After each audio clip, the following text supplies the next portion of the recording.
नमस्कार मंडळी, मी कोमल Patil, LS Marathi news मध्ये आपलं अगदी मनापासून स्वागत. खरं तर शिक्षणाचं माहेरघर म्हटलं जाणाऱ्या पुण्यामध्ये मी आहे. गाडा रोड परिसरामध्ये मी आहे, जिथे कचऱ्याचं संकलन हे झालेलं आहे. गेल्या 4 वर्षापासून इथले रहिवासी जे आहेत ते यासाठी मागणी करतायत आणि 2 वर्षापासून इथले जे काही नगरसेवक आहेत ते देखील यासाठी प्रयत्न करतायत की हा कचरा संकलन डेपो उचलून दुसरीकडे स्थलांतरित व्हावा आणि इथे नाना नानी पार्क या ठिकाणी व्हावं. इथले रहिवासी आपल्या सोबत आहेत, त्यांच्या सोबत आपण आता बातचीत करणार आहोत. नक्की काय प्रॉब्लेम आहे, कधीपासून हा कचरा इथे आहे? हा कचरा सुरुवातीला इथं आम्हाला सांगण्यात आलं की 6 महिन्याकरताच आहे, 1 वर्षाकरताच आहे, पण गेल्या 3 ते 4 वर्षापासून हे कचरा संकलन केंद्र याच ठिकाणी आहे. या कचरा संकलन केंद्रामुळे समोर जे आम्ही रहिवासी राहतो, आम्हाला दुर्गंधीचा एवढा त्रास आहे आणि डास मच्छरमुळं मलेरिया डेंग्यू सारखे आजार आमच्याकडे पसरत आहेत. त्यामुळं आम्ही त्रस्त झालेलो आहोत. म्हणून आम्ही अनेक आमचे प्रतिनिधी आहे, राहुलदादा कलाटे असोत, आपले कुणाल वावळकर असोत, चेतन भुजबळ असोत, चेतन अण्णा पवार असोत, तुषारदादा तामाने, या सर्वांच्या मदतीने आम्ही प्रत्येक ठिकाणी प्रयत्न केले. अजितदादांपर्यंत सुद्धा त्यांच्या जनसंवाद यात्रेत आम्ही सुद्धा हा प्रयत्न केलेला आहे. आयुक्तांच्या भेटी घेतलेल्या आहेत, परंतु अजून त्यात काही कार्यवाही न झाल्यामुळे आणि आजार वाढत चालल्यामुळे आम्ही आज हे मानवी साखळीचं आंदोलन या ठिकाणी करण्याचं ठरवलं. आणि या आंदोलनामध्ये धरती ग्रीन असो, राईज अल्टा असो, आपल्या सिल्वर ट्विन डेक असो, पलाडिओ, आजुरे, या सर्व याच्या अगोदर असं आंदोलन केलं होतं की आंदोलन आतापर्यंत झालेलं नाहीये. आम्ही आतापर्यंत फक्त प्रशासकीय पातळीवर निवेदनं दिलेत. आमच्या नगरसेवकांनी त्यासाठी प्रयत्न केले आणि राहुलदादा कलाटे यांच्या मार्गदर्शनाखाली तिथं ठराव सुद्धा आता मंजूर झालेला आहे. त्यांनी जे 2 वर्षापासून ते सातत्याने प्रयत्न करत होते, त्यांच्या सहकार्याने, त्यांच्या मागणीमुळं तिथं ठराव सुद्धा आता मंजूर झालेला आहे. लवकरच हे केंद्र हटवण्याचं त्यांनी आम्हाला मान्य केलं आहे. मी राहुलदादा कलाटे यांना त्याबद्दल मनपूर्वक धन्यवाद देतो. तर आपल्यासोबत हे रहिवासी होते, सोबतच याच परिसरातले नगरसेवक पण आपल्यासोबत आहेत. आतापर्यंत ज्या मागण्या मान्य झालेल्या नाहीत त्या इथून पुढे होणार आहेत का, आपण विचारूयात त्या नगरसेवकांना. काय सांगाल?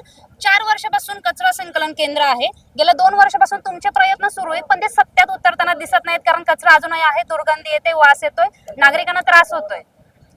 हा कचरा डेपो नसून एक कचरा संकलन केंद्र आहे. प्रशासकीय काळामध्ये 2 वर्षापूर्वी या ठिकाणी खरं तर कचरा संकलन करण्याची सुरुवात झाली आणि त्यावेळेस देखील आपण त्यांना सांगितलं होतं की पार्किंग रिझर्वेशन आहे, आपण पार्किंग रिझर्वेशन डेव्हलप करू. परंतु त्यावेळेची परिस्थिती पाहून कदाचित प्रशासनाने तो निर्णय घेतला. आपण झालेल्या जनरल बॉडीला हा ठराव मान्य करून घेतला की या ठिकाणी कचरा डेपो शिफ्ट करून घ्यायचा. परंतु मागच्या 15-8 दिवसामध्ये शहरामध्ये खूप मोठी कचऱ्याच्या डोंगर कोसळून दुर्घटना घडली, ज्याच्यात 9 लोकांचा दुर्दैवी अंत झालाय. अशा परिस्थितीत आपण परवा जनरल बॉडीत देखील कमिशनरांनी निर्णय घेतला की वेगवेगळ्या प्रकारे स्कॅटर्ड काही कचरा कलेक्शन सेंटर किंवा डेपो करता येतील का. तर त्यावेळेस आपण त्यांना पुनवल्यातली एक जागा सुचवलेली आहे. आपण सुचवली म्हणण्यापेक्षा ते शोधतायत जागा कुठेतरी आहेत. परंतु एक आपण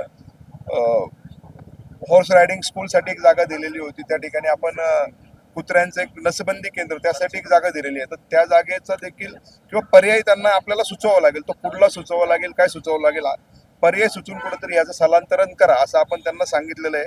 परंतु आजची शहरातली परिस्थिती पाहता आपण जनरल बॉडीमध्ये तो ठराव मान्य करून घेतला की या ठिकाणी कचरा संकलन केंद्र लवकरात लवकर घ्या. आपण देखील प्रशासनाला विनंती करतो की हा लवकरात लवकर आपण स्थलांतरित करावं. पण कदाचित ही जागा कुठेतरी पार्किंग साठी होते, जिथे कचऱ्याचं संकलन झालं. सुरुवातच कशी झाली सर? म्हणजे तुमच्यापर्यंत लोक आले होते तेव्हाच का ऍक्शन नाही घेतली? ही सुरुवात प्रशासकीय काळात झाली, आम्ही नगरसेवक असताना झालेली नाहीये. आणि प्रशासकीय काळात जी सुरुवात झाली त्यावेळेस ह्या परिसरात वाढणारी लोकसंख्या पाहतात आणि हा कचरा काही बाहेर नाही येत नाहीये, आपल्या इथल्याच सोसायट्यांचा आणि इथल्याच रहिवाशांचा तो कचरा आहे. आणि आज एकच शहरामध्ये सगळं कचरा मिळून मोशीला जातो आणि मोशीची परिस्थिती आपण मागच्या 8 दिवसापासून सर्व मीडियामध्ये पाहताय की काय आहेत. तीच परिस्थिती आता इथे उद्भवली नाही. यासाठी साधारण किती दिवसात तुम्हाला ते तो डेपो आहे आणि या संकलन केंद्र आहे, इथं संकलित होतं आणि तिकडे जातो. त्यामुळे डेपो थोडीच होणार आहे. तर काही रहिवासी पण आपल्या सोबत आहे, या परिसरात राहणारे. तर इथले याच परिसरातले जे दुसरे नगरसेवक आहेत ते सोबत आपल्या जोडले गेलेले आहेत. काय सांगाल? अनेक दिवसांपासून किंवा वर्षांपासून इथे कचरा संकलन केंद्र झालेलं आहे आणि इथल्या रहिवाशांवर त्याचा अत्यंत चुकीचा जो परिणाम आहे तो होतोय, आरोग्यावर त्यांचा परिणाम होतोय. काय सांगाल कधीपर्यंत? आता दादा म्हटल्याप्रमाणे हा प्रशासनाच्या कार्यकाळामध्ये आहे संकलन केंद्र. संकलन म्हणजे आपण पूर्ण सोसायटीचं संकलन करून इथून पुढे डेपोला पाठवतो, असं संकलन केंद्र प्रशासनाच्या काळामध्ये झालंय. पण मी शहर सुधारणा समितीमध्ये सदस्य या नात्याने किवळेमध्ये जो असं संकलन केंद्र होतं ते संकलन केंद्र आम्ही ट्रान्सफरसाठी म्हणजे दुसरीकडे हलवण्यासाठी आम्ही प्रयत्न केलेले आहेत आणि त्याच धर्तीवरती आपण हे पण करणार आहोत. आणि तुम्हा सर्वांच्या माहितीसाठी सांगतो की आमच्या सर्व नगरसेवक म्हणजे दादा असतील, आमच्या ताई वगैरे श्रुतीताई असतील, रेश्माताई असतील, आम्ही सर्वांनी इथे पार्किंग आहे आणि इथे पार्किंगच होणार यासाठी आम्ही कायम यासाठी सहकार्य करणार आहोत आणि त्यासाठी काम करणार आहोत. सोबतच आपल्यासोबत आणखी काही नागरिक आहेत. सर काय सांगाल, इथे कचरा संकलन केंद्र आहे, आरोग्यावर त्रास होतोय, शाळा ज्या आहेत त्या स्कूल मधल्या विद्यार्थ्यांना देखील त्याच्या आरोग्यावर जो काही परिणाम होतोय चुकीचा, त्यानंतर दुर्गंधी प्रचंड येते. आता मला इथे थांबावं असं वाटत नाही, एवढी दुर्गंधी येते. तर मग रहिवासी कसं ह्या सगळ्या गोष्टी करतायत सर, आणि कधीपर्यंत होईल काय सांगा? गेल्या 3 वर्षापासून कचरा संकलन केंद्राचं हटवण्यासाठी आम्ही सर्वजण मिळून याचा पाठपुरावा करत होतो आणि आज इथले स्थानिक नगरसेवक राहुलदादा असतील, बाकीचे अन्य नगरसेवक त्यांनी हा ठराव मंजूर केलेला आहे. त्यामुळे आता मंजूर झाल्यानंतर आता बाकी दुसरं काय बोलण्यात काय आता अर्थ नाही आहे. त्यांनी जे पाठपुरावा घेतला तर त्याच्यातून त्या पाठपुराव्यातून जर कचरा संकलन केंद्र दुसरीकडे जात असेल तर ते खूप चांगली गोष्ट आहे. कारण की याच्यासाठी पाठपुरावा ज्यावेळेस आम्ही करत होतो त्यावेळेस आम्ही सगळ्यात महत्त्वाचं ज्या शाळा आहेत 2 त्याचा गांभीर्याने विचार केला होता. कारण की तिथे जे आपल्याला जर त्रास होत असेल लहान मुलांना खूप जास्त त्रास होत होता. त्यामुळे आम्ही श्रीकांत काका असतील, अय्यर मॅडम असतील, इथले जे जवळपास सगळेच नागरिक आम्ही सर्वजण या गोष्टीचा पाठपुरावा करत होतो. साधारण किती दिवस या प्रोसेसला तुम्ही ठरवून दिलेले आहेत आणि त्यानंतर तुमचं पुढचं पाऊल काय असणार आहे, काय नियोजन? नाही, आता ऑलरेडी आपले जे स्थानिक नगरसेवक आहेत, त्यांनी पाठपुरावा घेऊन त्याची अंमलबजावणी करण्याचे आदेश प्रशासनाने दिलेले आहेत. त्यामुळे लवकरात लवकर एक संकलन केंद्र हटेल ह्याची मला निश्चित खात्री आहे. परिसरातलेच काही रहिवासी आहेत, आपण त्यांच्यासोबत बातचीत करूयात. खरं तर रोष आहे त्यांच्या मनामध्ये आणि चिडचिड आहे या दुर्गंधी संदर्भात किंवा जो काही त्यांच्या आरोग्यावर परिणाम होतो या कचरा संकलनाचा त्याच्या संदर्भात. काय सांगाल? या ठिकाणी जो कचरा संकलन असं म्हटलं जात आहे, पण माझ्या मते इथे हा कचरा संकलन होतोय, पण त्या ठिकाणी जी घाण असते, ज्या गाड्या इथे उभ्या असतात रात्रभर, दुर्गंधी त्यातून सुद्धा येते. मग तुम्ही जर कचरा संकलन करत असाल तर इथे गाड्या सुद्धा ठेवू नका, गाड्या पार्क करू नका. कारण की मला नाही वाटत की रोज रोज जेव्हा कचरा संकलन झाल्यानंतर गाडी जेव्हा परत इथे येते ती स्वच्छ केल्या जाते. ती गाडी स्वच्छ केली नसल्यामुळे सुद्धा त्याची घाण वास येते आणि आम्ही इथे राहू शकत नाहीये. आणि आता इथे फर्स्ट फ्लोअरला असल्यामुळे मी माझ्या जे घराचं आहे खिडकी सुद्धा मी उघडू शकत नाही, गॅलरी सुद्धा उघडू शकत नाही. खाली आल्यानंतर हीच दुर्गंधी असते आणि याच्यामुळे मनस्ताप होऊन राहिलेला आहे. लहान बाळाला सुद्धा बाहेर फिरवता येत नाही आम्हाला. आणि या लोकांचं जे आहे, जर यांनी जर कचरा संकलनच करायचं असेल तर इथे तुम्ही कचरा दुसरीकडे घेऊन जायचा असतो आणि जर तुम्ही येत असाल तर मग गाडी सुद्धा स्वच्छ करून आणा, जेणेकरून दुर्गंधी येणार नाही. आणि ही गोष्ट अशी आहे की तुम्ही तिला कुठे बंद जरी ठेवली तरी त्याचा तो घाण वासच येणार आहे आणि आपल्याला ऑक्सिजन लागणार आहे, आपण ऑक्सिजन घेणारच आहे आणि ती दुर्गंधी येणारच आहे. तर माझी नम्र विनंती आहे की लवकरात लवकर ही जागा खाली करावी आणि आम्हा नागरिकांना एक स्वच्छ आणि सुंदर असं वातावरण मिळावं. सोबतच शिवसेना प्रतिनिधी आपल्यासोबत आहेत. काय सांगाल इथल्या रहिवाशांना या कचऱ्याचा प्रचंड मोठ्या प्रमाणात त्रास जो आहे तो होतोय, काय सांगाल कधी याच्या संदर्भात निर्णय होणार आहे? खरं तर मी पहिल्यांदाच ज्यावेळेस या ठिकाणी पोहोचलो त्यावेळेस मी डिक्लेअर केलं होतं की मी या ठिकाणी शिवसेनेचा शहराध्यक्ष म्हणून नाही आलेलो. मी या ठिकाणी या सर्वांचा एक मित्र, या सर्वांचा एक भाऊ, या सर्वांचा एक मुलगा म्हणून या ठिकाणी आंदोलनात सहभाग घेण्यासाठी आलेलो आहे. परंतु आपण जर पाहिलं तर या येथील जे स्थानिक लोकनेते होते, ज्या सर्वांनी ज्यांना लोकप्रतिनिधी म्हणून महानगरपालिकेमध्ये पाठवलेलं होतं, तर आल्यानंतर त्यांनी देखील या ठिकाणी सांगितलेलं आहे की याबाबतचा GR GB मध्ये झालेला आहे आणि तो GR देखील या ठिकाणी दाखवण्यात आला. परंतु वस्तुस्थिती काय आहे ते आम्हाला माहिती नाहीये. येत्या 8-10 दिवसात जर त्या GR नुसार जर सत्ताधारी म्हणतात की तो GR निघालेला आहे, जर 8-10 दिवसात त्या GRचा जर इम्प्लिमेंट झालं नाही तर निश्चितच मी या लोकांचा एक प्रतिनिधी म्हणून, शिवसेनेचा एक शहराध्यक्ष म्हणून निश्चितच शिवसेना स्टाईलने आम्ही या ठिकाणी या आंदोलनात सहभागी राहू. खरं तर आपण जर पाहिलं तर ऍक्च्युली हे जे आरक्षण आहे हे कचरा संकलित करण्यासाठी नाहीये. हे आरक्षण जे आहे हे जे पिंपरी चिंचवड महानगरपालिकेचा जो राडा रोडा निघतो, जो रॉ मटेरियल असतं, ते रॉ मटेरियल टाकण्यासाठीच हे आरक्षण आहे. परंतु प्रशासनाच्या काळात जो मनमानी कारभार झाला आणि जो आजही चालू आहे, त्याप्रमाणे त्यांच्या मनमानी कारभारानुसार त्यांनी या ठिकाणी कचऱ्याचं संकलन करणं चालू केलेलं आहे आणि तो आज सगळ्यात चालू आहे. आम्ही या ठिकाणी सर्वांना एकच गोष्ट सांगू इच्छितो, जर येत्या 8-10 दिवसात हे नाही हटवलं तर निश्चितच शिवसेना शिवसेनेच्या स्टाईलनी या ठिकाणी सहभागी होईल आणि येणाऱ्या काळात आपणच पाहाल की या ठिकाणी पालिका कसा कचरा टाकते ते आम्ही पाहू. नक्कीच. तर आपल्यासोबत शिवसेनेचे शहराध्यक्ष होते, सोबतच काही महिला देखील इथल्या रहिवासी आहेत. त्या ओके. तर पिंपरी चिंचवड शहराच्या उपाध्यक्ष त्या आहेत राष्ट्रवादीच्या. सोबत काय सांगाल, रहिवाशांना इथल्या कचरा संकलनाचा मोठ्या प्रमाणात त्रास होतोय, दुर्गंधी येते, त्यांच्या आरोग्यावर विपरीत परिणाम खरं तर होत आहेत. मोशीमध्ये नुकतीच मोठी दुर्घटना घडलेली आहे. खरं तर ती दुर्घटना नक्कीच मोठी होती, पण कुठेतरी याच्या दुर्गंधीमुळे इकडच्या रहिवाशांना देखील त्याचा फटका बसण्याची शक्यता आहे. काय सांगाल?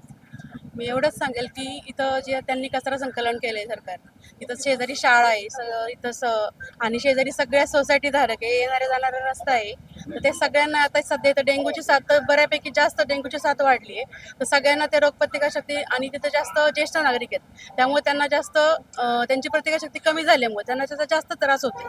त्यामुळे त्या सरकारने लवकरात लवकर निर्णय घेऊन, आता आपण तर राहुलदादा कलाटेंकडे दिलेलंच आहे, त्यांनी सांगितले आपलं काम होईल म्हणून, पण जोपर्यंत होत नाही तोपर्यंत आम्ही सर्वजण एकजुटीने एकत्र होऊन हे सर्व इथनं हटवल्याशिवाय राहणार नाही, एवढंच सांगेल. तर इथले रहिवासी, खरं तर हा रोष दिसतो इथल्या रहिवाशांचा, हा राग दिसतो इथल्या रहिवाशांचा की गेल्या 4 वर्षांपासून या कचरा संकलनासाठी झटतायत. एकजुटीने ते प्रशासनाला मागणी करत होते. आज इथल्या नगरसेवकांनी खरं तर त्यांना शब्द दिलेला आहे की आम्ही GR काढलेला आहे, येत्या काही दिवसांमध्ये इथलं कचरा संकलन जो केंद्र आहे ते हटवून दुसरीकडे करून इथे पार्किंगची व्यवस्था केली जाईल. काय सांगाल? मोठ्या प्रमाणात इथे रहिवाशांना त्रास होतो, काय सांगाल? आज आपण सर्वांनी पाहिलंच आहे की इतकी लोक सोसायटी धारक आणि लहान मुलं जी शाळेची आहेत ती इथं जमली होती. तर त्यांच्या सर्वांच्या बाईट्स आपण ऐकलेलेच आहेत. इथल्या स्थानिक नगरसेवकांनी ही आश्वासनं आपल्याला दिलेलीच आहे. ही आश्वासनं पहिल्यापासून चालूच आहे. मग जेव्हा तुम्ही जर सक्रिय होता, जर कचरा संकलन जेव्हा सुरुवात होती तेव्हाच तुम्ही अडवायचं होतं ना. ते कचरा संकलन येऊन का दिलं तुम्ही पहिल्यांदा इथं? तातवड्याला एकतर कुणी वाली नाहीये, इथला स्थानिक नगरसेवक इथला गावातला नसल्यामुळं ही सगळी परिस्थिती इथं निर्माण होतीये.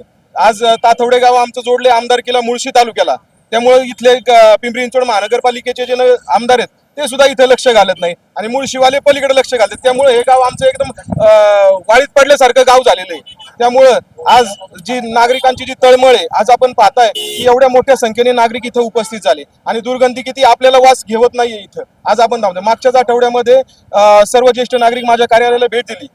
त्यानुसार आम्ही जे आपले मावळचे खासदार आहेत लोकसभेचे श्रीरंगप्पा बारणे यांना एक निवेदन दिलं आम्ही. तर त्या संदर्भात काही ज्येष्ठ नागरिक सुद्धा माझ्यासोबत तिथं उपस्थित होते. तर तिथं निवेदन दिलं तर आपण तुरंत आयुक्तांना फोन केला की बाबा तातवड्यातलं जो पार्किंगचं आरक्षण आहे तिथं तुम्ही कचरा संकलन का करताय? तर त्यांचं म्हणणं असं आलं की मी तिथली माहिती घेऊन मी 5 मिनिटात कॉल करतो. आम्ही तिथंच बसून राहिलो सर्वजण. तर 5 मिनिटात काका पण होते तिथं, चव्हाण काका होते. तर तिथंच बसून राहिलो. तर 5 मिनिटांनी फोन आला आणि असं तिकडनं सांगण्यात आलं की आम्हाला कचरा संकलन तातवड्यात नाहीच आहे. म्हणजे हा पालिकेचा किती भोंगळा कारभार आहे हा आज आपल्याला दिसतोय. आणि दादा आज आपले राहुल दादा सांगतात की हा GR इथं मंजूर झालाय. मग हा GR मंजूर झालेला आयुक्तांना माहित नाही का? या प्रश्नाचं उत्तर या स्थानिक नागरिकांना पडले आणि तिथं सर्व नागरिक होते ऐकायला. फोन स्पीकरवर होता. चव्हाण काका बरोबर आहे ना? तर हे सगळं असताना म्हणजे इथं काय चाललंय, म्हणजे दुर्लक्ष चाललंय इथं, बाकी काही चाललेलं नाही. GR सत्यात उतरला नाही तर मग तुमचं पुढचं पाऊल काय असणार? GR जर सत्यात उतरला नाही तर ही आज मानवी साखळी होती. यानंतर शिवसेना स्टाईल मध्ये मुंबई बेंगलोर हायवे बंद केल्याशिवाय शिवसेना थांबणार नाही. आणि जोपर्यंत हे कचरा आरक्षण संकलन उठत नाही तोपर्यंत हे आंदोलन असंच चालू राहील. तर रहिवासी बघा, आपल्यासोबत आणखी काही रहिवासी आहेत. काय सांगाल इथे दुर्गंधीमुळे? मी बिलकुल सिल्वर ट्यून डेस्क मध्ये राहते आणि माझं नाव मिसेस लता रवी आहे. अध्यक्ष आहे श्री संत ज्ञानेश्वर महाराज ज्येष्ठ नागरिक संघ आणि कमिटी मेंबर पण आहे सिल्वर ट्यून डेस्कचं. आम्ही हे 4 वर्षापासून आम्ही ह्याच्यासाठी भांडतो आणि जेव्हा आले तेव्हा ते म्हणाले 3 महिन्यात निघणार, 6 महिन्यात निघणार, पण अजून काही निघालं नाहीये. कचरा आता कच्चं रोड होतं तिकडे चांगलं सिमेंटेड रोड घातलं. पत्र्याचं बाउंड्री होतं, आता चांगलं सिमेंटेड बाउंड्री टाकलं आणि जास्तीत इफेक्टेड आहे आमच्या बिल्डिंगचे लोक. आता आम्ही पहिलं ऑपोजिट बालाजी कॉलेज रोड म्हणून ऍड्रेस दिलाय. मी लोकांना आमदारांना पण लेटर दिलं होतं. तेव्हा मग मी म्हणाली आता आम्ही आमचा ऍड्रेस बदललाय, ऑपोजिट गार्बेज कलेक्शन सेंटर द्यायला लागलो. तरी ह्याच्यात काही फायदा नाहीये. पण ह्याच्यात जास्ती अफेक्टेड लोक आहे आमचे रहिवासी. आशिष कुलते यांनी बोलणार. नाही, आपल्या इकडे या कचरा डिपोचा भयंकर त्रास आहे आणि याबद्दल सतत पालिकेला आणि जे काही प्रशासन अधिकारी आहेत त्यांच्याकडे दरवेळी ज्येष्ठ नागरिक किंवा इथले राहणारे रहिवासी सर्वजण गेलेले आहेत. दरवेळी आश्वासनं देण्यात आलेले आहेत, त्याबद्दल काही कॉन्क्रीट असं काही घडलेलं नाही. जसं आंटींनी सांगितलं, आधी इकडे छोटंसं पत्र्याचं शेड होतं, नंतर ते वाढत गेलं. म्हणजे कॉन्क्रिटीकरण हे म्हणजे जोमाने चालत राहिलं आणि आश्वासन आताच GR झालेला आहे. जर GR सत्यात नाही उतरला तर शिवसेना स्टाईलने आंदोलन होईल यांनी जिल्हाध्यक्षांनी देखील सांगितलेलं आहे. हो, आता काय तुम्ही जे- त्यात असणार आहेत का? आता जे इकडचे रहिवासी ठरवतील त्यासाठी तर आम्हाला सहभागी करावं लागेल, आम्हाला त्यांना पाठिंबा द्यावाच लागेल. गाडा रोड परिसरामध्ये आपण होतो, आपण पाहिलं तर गेल्या 4 वर्षांपासून इथे कचरा संकलन जे केंद्र आहे ते निर्माण झालेलं आहे. खरं तर इथे गाडी पार्किंगची जागा होती जी कचऱ्याच्या संकलनामुळे ती झालेली नाहीये. त्यामुळे नक्कीच नागरिकांचा रोष इथे दिसून येतोय. अनेकांनी खरं तर शिवसेनेच्या शहराध्यक्षांनी इथे आपल्याला बाईट दिली. अनेक शाळा ज्या आहेत इथे ह्या रहिवासातल्या याच परिसरातल्या, तर त्या शाळेतल्या स्कूल बसेस ज्या काही विद्यार्थी आहेत त्यांना देखील याचा मोठ्या प्रमाणात त्रास होतोय. त्यामुळे रोष जे काही आहेत, सोबतच कचऱ्याच्या मुळे जे काही कुत्रे आहेत त्यांचं देखील प्रमाण इथे वाढलेलं आहे. त्यामुळे प्रचंड त्रास इथल्या रहिवाशांना होतोय. नक्की काय आता इथून पुढे होणार आहे हे पाहणं महत्त्वाचं ठरेल. कॅमेरामन बिलाल सोबत मी कोमल पाटील, LS मराठी, पुणे.